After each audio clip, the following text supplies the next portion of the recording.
Bismillahirrahmanirrahim. Assalamualaikum warahmatullahi wabarakatuh. Bismillahirrahmanirrahim. Wassalatu wassalamu ala Rasulillah wa ala alihi wa sahbihi wa sallam. Ayyuha banati talibat, qabla nadrus amal ada. Nah, sekalian yang baiknya, seperti biasa sebelum kita memulai belajar, bahaskan seperti tadi.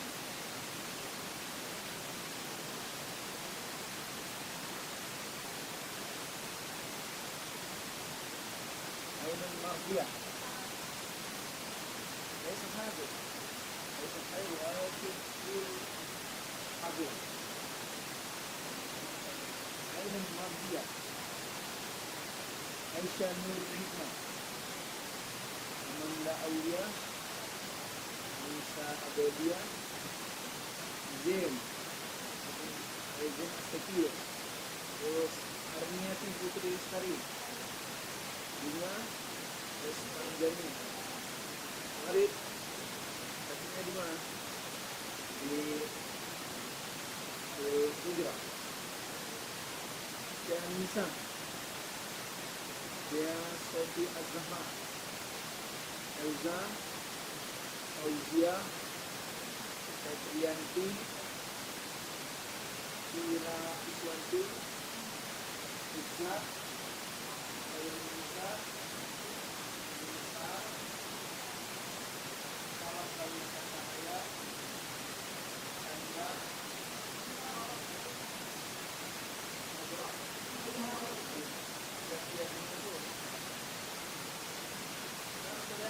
yang tidak hadir pada hari ini ada berapa orang? Ada 2 orang yang sakit dengan diri teman-teman Allah SWT.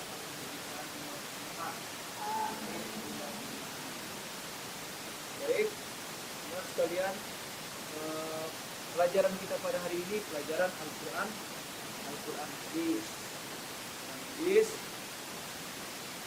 Sebelum kita belajar, mari kita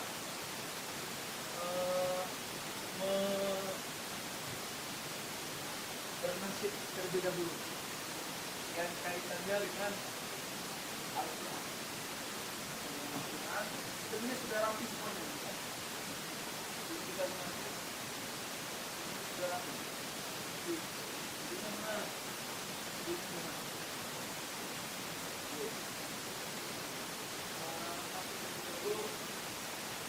Apa yang kalian sukai?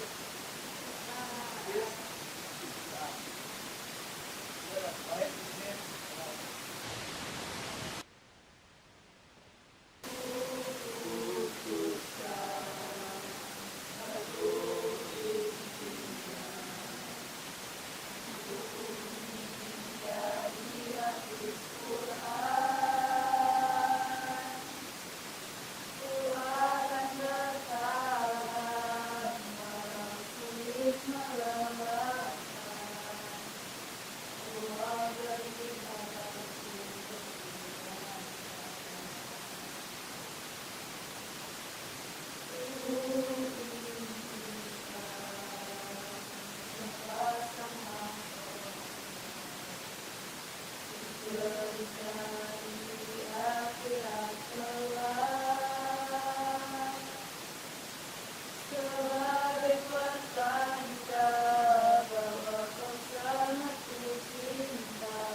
yang berkaitan tentang ke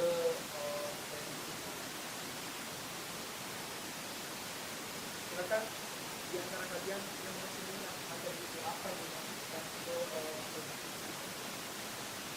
silakan. Nah, siapa yang mau jawab?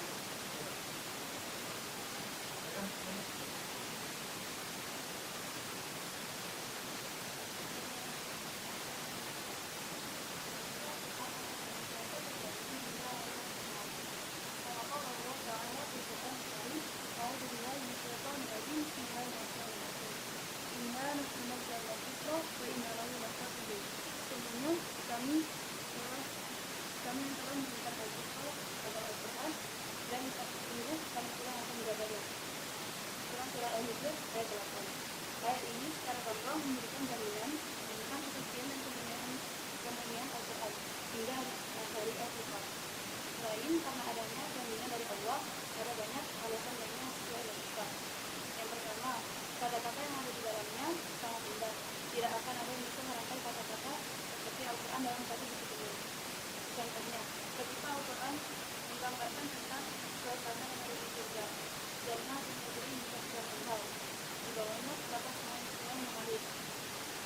Ya, terima kasih. Nah, karena kita memahami tentang aspek surga ini dengan memahami tidak Al-Quran itu adalah tidak kita jelaskan sehari siapa saja para nabi dan Al-Quran yang menerima Al-Quran itu sudah ditentukan oleh Allah Subhanahu wa Ta'ala. Yang terakhir yang menerima Al-Quran itu adalah para Nabi Muhammad Sallallahu Alaihi Wasallam. Baik, selanjutnya pada hari ini, jadi sebelum kita mempelajari ini, kita akan mempelajari tentang tujuan dan fungsi Al-Quran. Tujuan dan fungsi Al-Quran.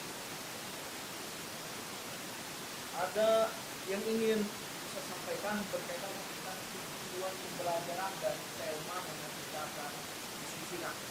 Nama tentunya adalah diskusi, ya. Tentunya ada diskusi. Pertama, setiap peserta didik atau siswa dengan belajar tujuan dan fungsi Al-Quran ini bisa menjelaskan apa itu tujuan dan fungsi Al-Quran. Misalnya itu untuk pembelajaran kali ini lewat kelompok.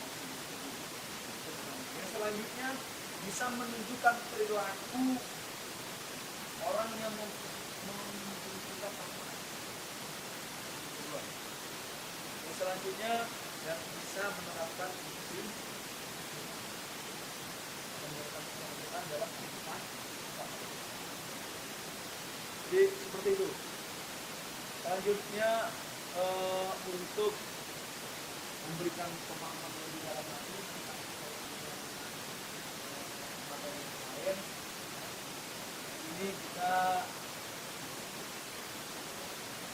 tes dulu melakukan evaluasi pembelajaran tentang materi-materi jadi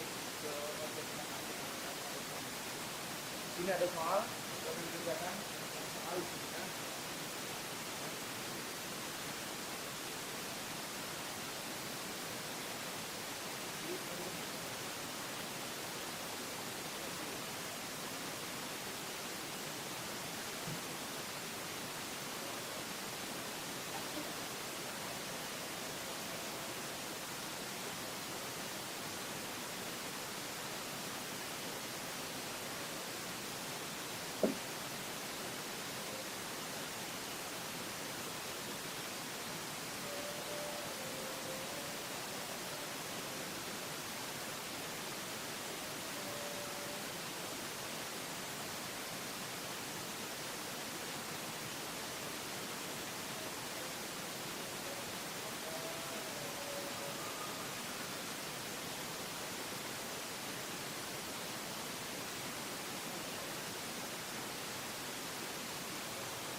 Baik, nah sekalian karena waktu sudah habis, akan ditunjukkan kembali.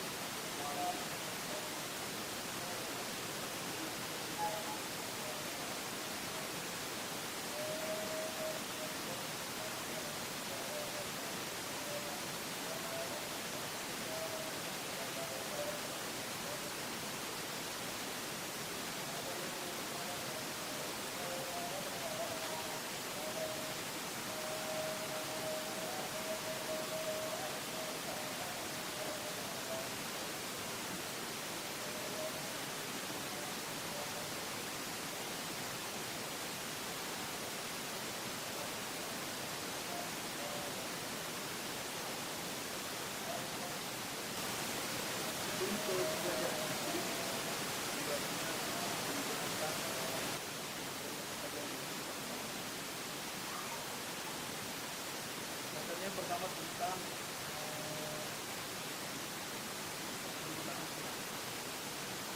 Al-Quran di dalam Islam adalah merupakan sumber Asbabul min al-Awwal Asbabul Awwal dengan masa ini sila buatan. Al-Quran juga perlu dipahami oleh anak sekalian dianggap sebagai sumber hukum utama dalam kaitannya tentang menetapkan dan mengatur hidup dalam Islam. Karena yang sudah kita tahu bahwa Al-Quran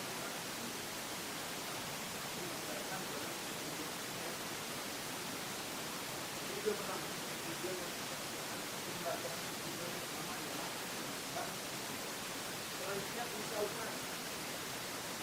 Fungsi Al-Quran ada 3 fungsi. Al-Quran 2 bidang ilmiah. Al-Quran adalah sebagai petunjuk bagi manusia. Bagaimana firman Allah Subhanahu wa taala dalam Quran surat Al-Baqarah ayat 2, A'udzubillahi minasyaitonir rajim. Bismillahirrahmanirrahim. Dzalikal kitabu la raiba fihi hudal lil muttaqin. Itu Al-Quran yang engkau kandungkan sungguh di dalamnya petunjuk bagi orang-orang. Yang kedua, anak sekalian, dua banatik kalian, Al-Quran wa masdarul al-ula di ta'limi Islam. Al-Quran sebagai sumber pokok ajaran Islam. Sumber pokok ajaran Islam adalah Al-Quran, mutlak kebenarannya dan ajaran yang paling sempurna. Al-Quran wa masdarul wa dusturun, dia adalah pedoman yang harus kita pahami, yang mana Al-Quran itu adalah kitab suci. Itu bagi Islam juga menyempurnakan ajaran kitab-kitab sebelumnya. Baik, yang selanjutnya pokok dari pelajaran di Quran yang kaitannya itu Al-Quran sebagai peringatan dan pelajaran bagi manusia. Al-Quran juga menunjukkan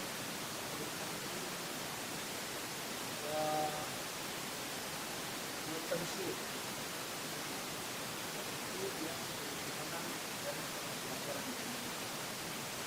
itu dari berbagai jenis.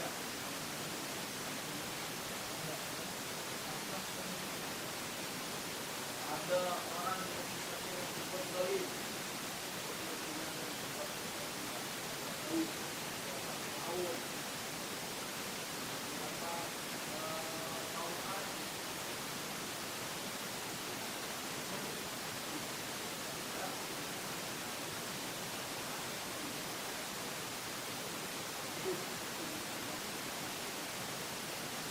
Baik, anak-anak sekalian, pembelajaran kita pada hari ini metodenya diskusi, silakan didiskusikan kaitannya tentang tujuan dan fungsi Al-Quran. Waktunya, durasinya banyak, 65 menit. 65 menit, silakan. Ada kendala-kendala yang mau ditanyakan, nanti silakan di. Oke guys, ini kita belajar hari ini. Al-Quran, yang pertama kedudukan Al-Quran tadi sudah.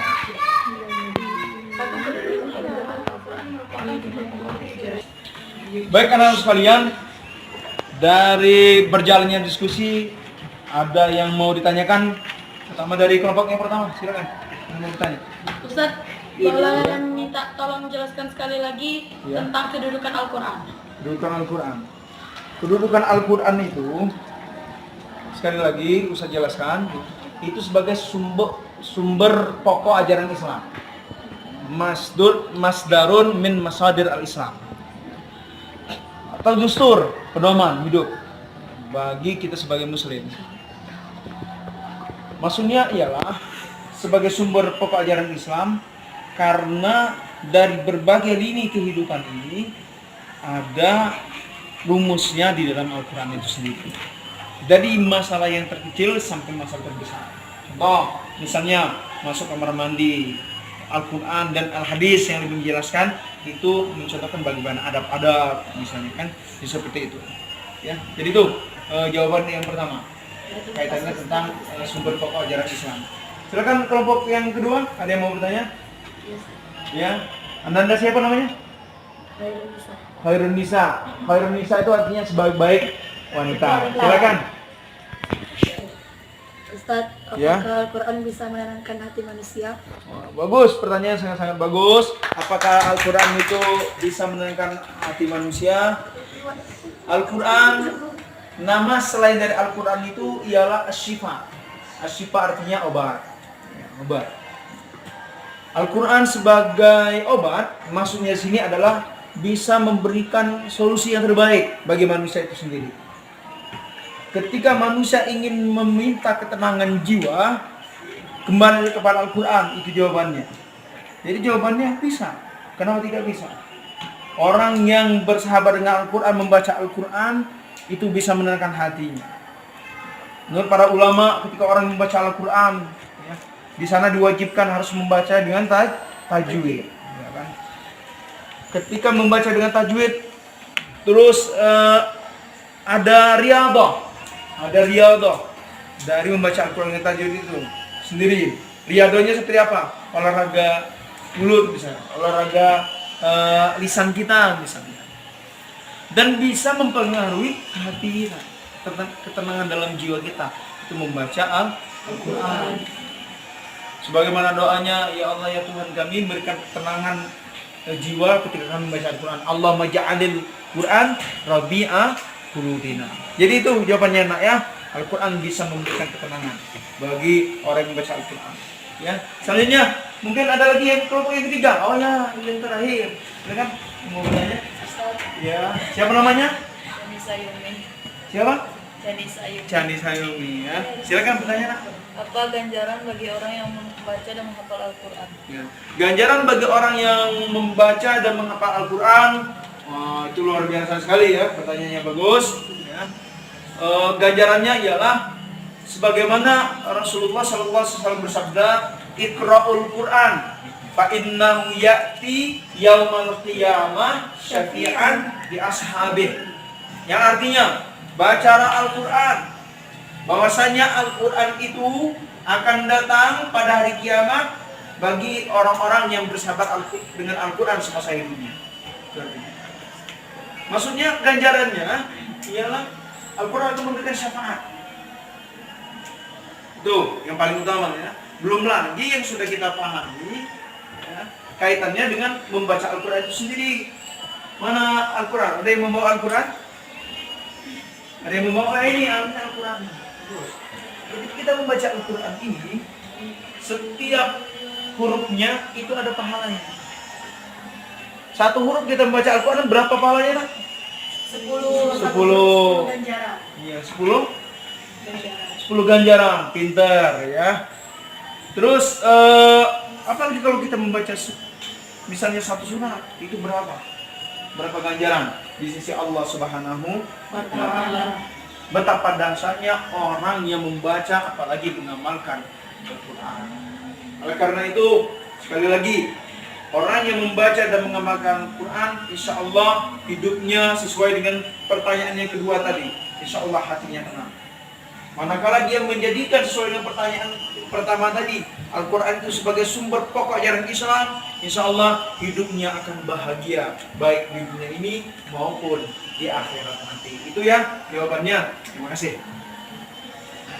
Baik, untuk lebih mempertajam pemahaman setiap kelompok dan dipertajam lagi setiap masing-masing anak-anak sekalian untuk mempertajam pemahaman materi kita pada hari ini, fungsi dan tujuan Al-Quran, ya. Silakan tiap kelompok untuk mempresentasikan apa yang sudah disimpulkan per tiap kelompok. Kita mulai dari kelompok yang ketiga terlebih dahulu. Yang ketiga. Oh, yang ketiga. Ini, silakan. Assalamualaikum warahmatullahi wabarakatuh. Waalaikumsalam warahmatullahi wabarakatuh. Saya Fira Iswanti, perwakilan dari kelompok 3 yang terdiri dari 5 orang. Jadi saya akan mempresentasikan hasil diskusi kami bahwasanya tujuan dan fungsi Al-Quran itu adalah sebagai pokok ajaran Islam. Al-Quran yang mula-mula mengajarkan ajaran yang sempurna dan menyeluruh. Dan di dalam Al-Quran itu sendiri berisi tentang dasar-dasar ajaran Islam yang berkenaan tentang ketauhidan, ibadah, akhlak, hukum, dan seluruh yang berkaitan dengan kehidupan manusia. Nah, jadi dari ajaran-ajaran tersebut terdapat 2 sifat, yaitu sifat mujmal dan sifat tafsil. Yang dimaksud dengan sifat mujmal itu adalah Al-Quran menjelaskan suatu hukum secara umum, tidak dirincikan di dalam Al-Quran. Seperti waqimus shalata wa atuz zakata warka'u ma'ar raki'in. Allah itu menegaskan kepada kita untuk mendirikan sholat, menunaikan zakat. Nah, di dalam Al-Quran itu sendiri tidak dijelaskan secara rinci seperti apa sholat, bagaimana tata caranya, apa yang harus dibaca. Jadi dijelaskan secara mujmal atau umum. Yang kedua yaitu sifat tafsir.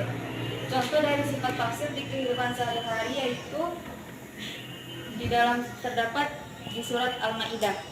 Ya ayyuhalladzina amanu idza qumtum ila sholati faghsilu wujuhakum wa aydiyakum ilal marafiqi wamsahu bi ru'usikum wa arjulakum ilal ka'bayn. Allah berkata, apabila kalian hendak mendirikan sholat, sebaiknya bersuci terlebih dahulu, yaitu berwudu. Nah, di dalam Al-Quran dirincikan bagaimana tata cara berwudu. Yang pertama yaitu membasuh muka, kemudian mencuci tangan sampai siku, kemudian mengusap kepala, dan yang terakhir yaitu mencuci kaki sampai mata kaki. Jadi di dalam Al-Quran berwudu itu dijelaskan secara rinci, dan sedangkan yang bersifat mujmal tadi itu biasanya dijelaskan secara rinci di dalam hadis, ijma para ulama, dan qiyas. Jadi mungkin hanya itu pendapat kami tentang tujuan dan fungsi Al-Quran. Lebih dan kurang saya mohon maaf kepada Allah, saya mohon ampun. Wabillahi taufiq wal hidayah. Wassalamualaikum warahmatullahi wabarakatuh. Waalaikumsalam warahmatullahi wabarakatuh. Baik, selanjutnya kita lanjutkan ke kelompok yang kedua. Silakan untuk mempresentasikan. Assalamualaikum warahmatullahi wabarakatuh. Waalaikumsalam warahmatullahi wabarakatuh. Saya Elza, juru bicara dari kelompok 2 yang beranggotakan 4 orang. Saya akan mempresentasikan tentang tujuan dan fungsi Al-Quran sebagai peringatan dan pelajaran bagi manusia. Di dalam Al-Quran terdapat kisah-kisah orang terdahulu yang nantinya akan menjadi pelajaran bagi umat-umat Islam setelah Rasulullah. Dalilnya ada di dalam Quran itu sendiri, dalam Quran surat Al-A'raf ayat kedua. A'udzubillahi minasyaitonirrajim. Bismillahirrahmanirrahim. Kitabun unzila ilaika fala yakun fi sadrika harajun min litunzira bihi wa dzikra lil mu'minin. Inilah kitab Al-Quran yang diturunkan kepadamu Muhammad, maka jangan engkau sesak terhadapnya. maka ia akan menjadi peringatan dan pelajaran bagi orang-orang yang beriman. Bagi umat manusia yang mengamalkan ajaran-ajaran Al-Quran dan menjadikannya sebagai pedoman hidup, maka mereka nantinya akan berada dalam keselamatan, kesejahteraan, dan kebahagiaan. Dalam kehidupan sehari-hari, dapat kita ambil dari Quran surat ke-11 ayat ke-114. Wa aqimis sholata tarafayn nahari wa zulafan minal lail innal hasanati yudhibun as-sayyi'at dzalika dzikra lidz-dzakirin.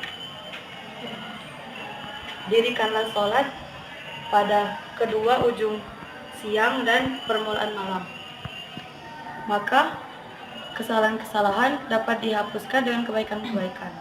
Maka itulah peringatan bagi orang-orang yang selalu mengingat Allah. Sebelum diturunkannya Al-Quran, umat-umat terdahulu masih menyembah patung-patung dan melakukan ibadah dengan cara sesajian ataupun ritual-ritual tertentu. Namun, saat diturunkannya Al-Quran, Allah memerintahkan agar manusia menyembah Allah dengan cara salat dan memerintahkan manusia untuk selalu berzikir kepadanya agar hatinya dapat menjadi tenang. Dan mereka disuruh melakukan kebaikan-kebaikan agar kesalahan-kesalahan yang dia perbuat bisa terhapuskan. Demikian, itu saja yang dapat saya presentasikan pada pagi hari ini. Lebih dan kurang saya mohon maaf. Wabillahi taufiq wal hidayah. Wassalamualaikum warahmatullahi wabarakatuh. Iya, tangan untuk kelompok 2. Baik, selanjutnya ya, terima kasih kepada kelompok 2 sudah mempresentasikan kelompok yang pertama untuk mempresentasikan materi kita pada hari ini kaitannya tentang tujuan dan fungsi Al-Quran. Silakan, Ananda.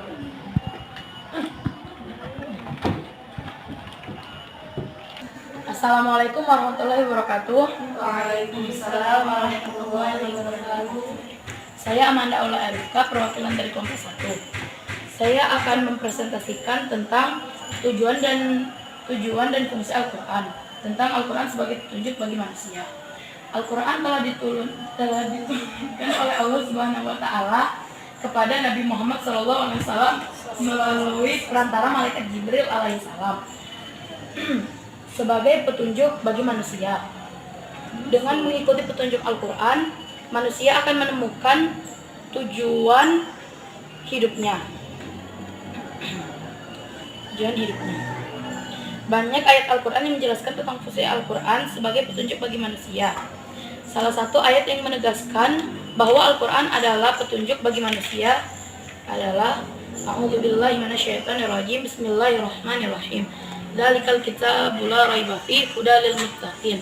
Yang artinya kitab Al-Quran ini tidak ada keraguan di dalamnya, petunjuk bagi mereka yang bertakwa. Quran surat Al-Baqarah ayat 2.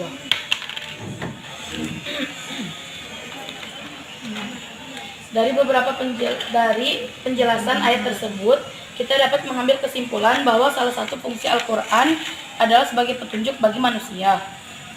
Petunjuk-petunjuk Al-Quran itu secara garis besar meliputi petunjuk tentang bagaimana hubungan manusia dengan Allah, dan tentang hubungan manusia sesama manusia dan manusia dengan alam sekitarnya.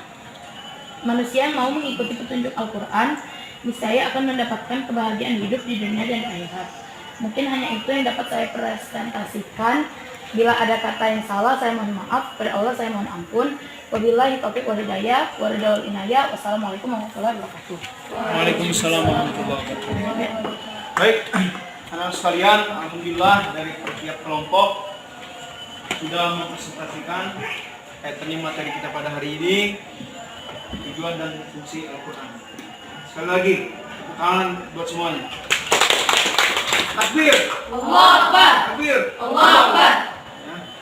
Selanjutnya ialah kaitannya ini nih, kumpulan data ini mengasosiasi supaya kita ada bukti dalam belajar ini ya secara data ya seperti itu.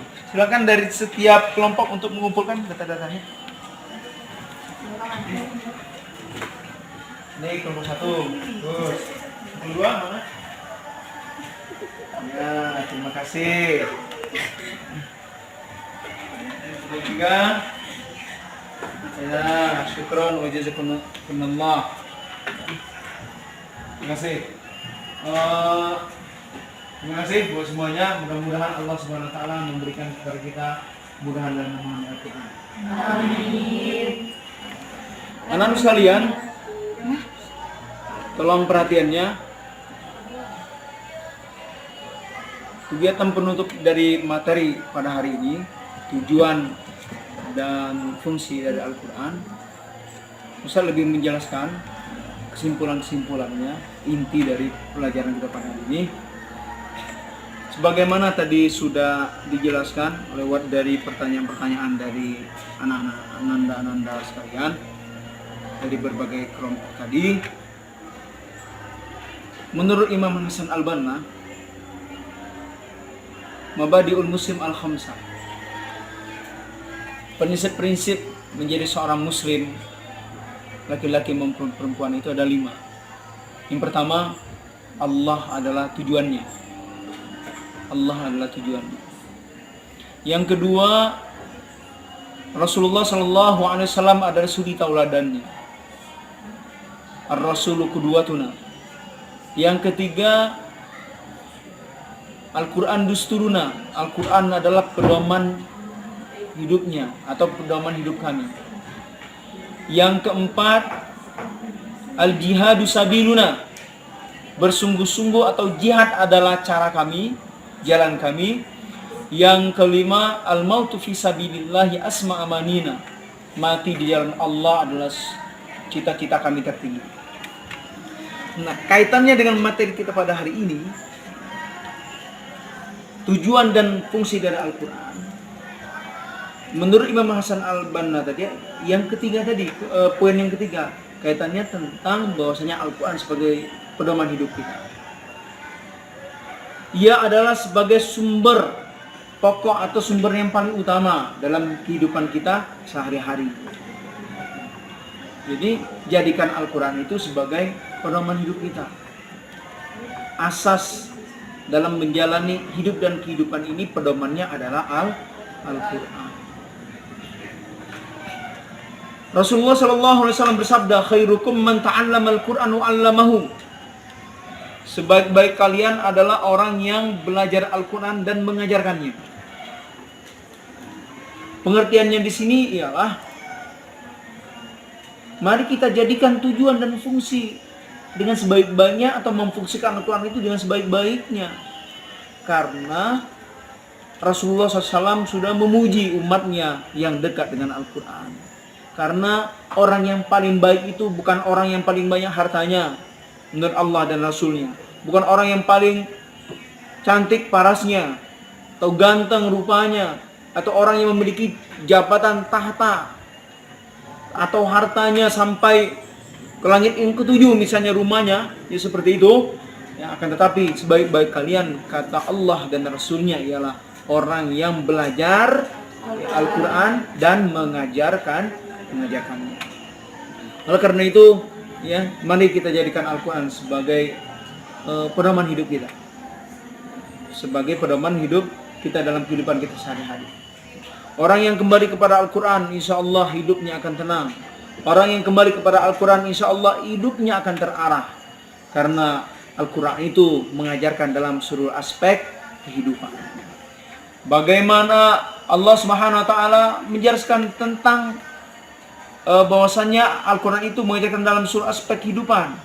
Allah Subhanahu wa taala berfirman, "Ya ayyuhallazina amanu," wahai orang-orang yang beriman, "udkhulu fis-silmi kaffah," masuklah kalian dalam ajaran agama Islam secara menyeluruh. Ya, maksudnya kembalinya kemana?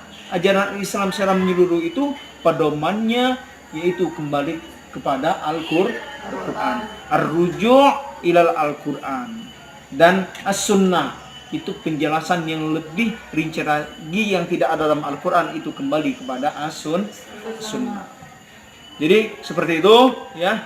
Untuk selanjutnya, ya, dari materi kita pada hari ini, ya, sudah kita diskusikan, Ustaz sudah membimbing dan menjelaskan poin-poinnya yang inti-inti. Ya. Untuk selanjutnya nanti tolong dikerjakan di rumah masing-masing. Kita ada tugas di bahan ajar kalian masing-masing. Ya, per tiap kelompok itu di sini ada tugas-tugas.